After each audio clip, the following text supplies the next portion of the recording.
আমি মাকে খুশি করতে গেলে বউ নারাজ, বউকে খুশি করতে গেলে মা নারাজ। কিন্তু আমি একজন মানুষ, কোন দিকে যাব?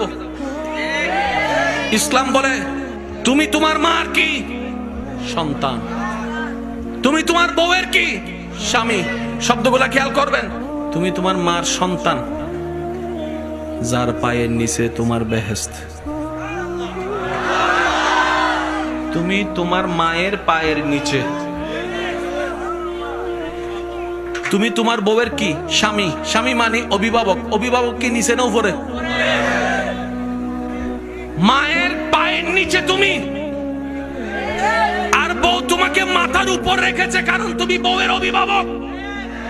তো উপরওয়ালা তো নিচের ওয়ালা মতো হয় না, নিচের ওয়ালা তো উপরওয়ালার মতো হয় না। এবার সে বলে আমি করব কি? বলে যে শোনো, তুমি মাকে মাথায় রাখো, বউকে বুকে রাখো।